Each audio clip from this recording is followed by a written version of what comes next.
So here we have the Hyundai i20 on a 69 plate. I'm going to start off by showing you around the outside of the car, and then we'll hop in and run through some controls on the inside. But from the outside, you can see it's a 5-door car with alloy wheels. Let's start off inside the boot and then work our way around the rest of the car from there. As we approach the boot, you'll see we have reversing sensors, plenty of boot space as well, along with that 60/40 split folding rear seat, should you need to increase that space even further. Okay, so we're just going to work our way back round to the front of the car, and then we'll hop in and run through some controls on the inside. But now that we've done a full circle of it, you can see it's in excellent condition the whole way round. Just briefly before we climb in, I think it's well worth seeing the interior from this exterior point of view. There's plenty to run through on the dashboard, so let's hop in and we'll do that now. Okay, now that we're inside the car, we're going to start with the dials. On the left-hand side, we have the rev counter, and on the right-hand side, the speedometer and fuel gauge. In the middle, you can see the total miles for the car, which are 2,599. The information above that can be changed using buttons on the steering wheel. So we have a digital readout for the speedometer being displayed at the moment, but you can get various different bits of trip computer information in there as well, should you wish to. And to do that, you just use these buttons just here. Also over that side, we can change the various menus by hitting that button. You'll see we've got lane assist, user settings, and then back round to the beginning again. We've also got cruise control and speed limiter over there as well.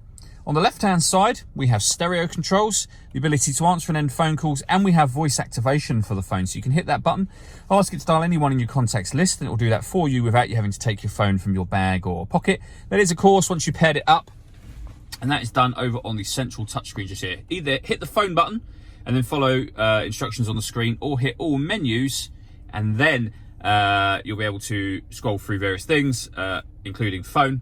Hit that button, and again, just follow the instructions on screen. We're not going to add a phone for now.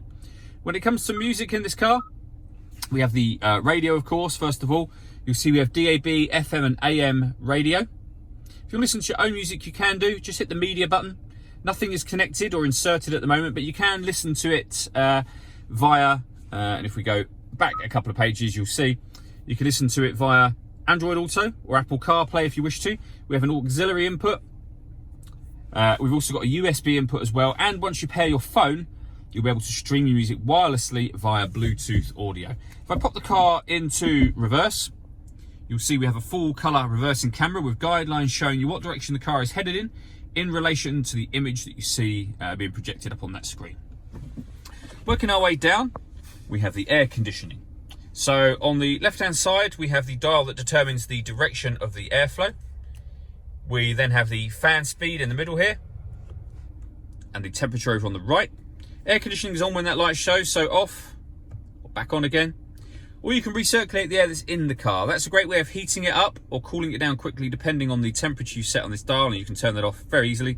And we have a rear heated screen just there. Underneath that, we have a traditional 12-volt charging socket, as well as a USB charging socket, USB input for your music, and auxiliary input as well.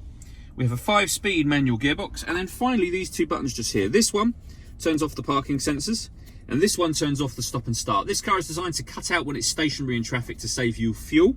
It's off when that light shows.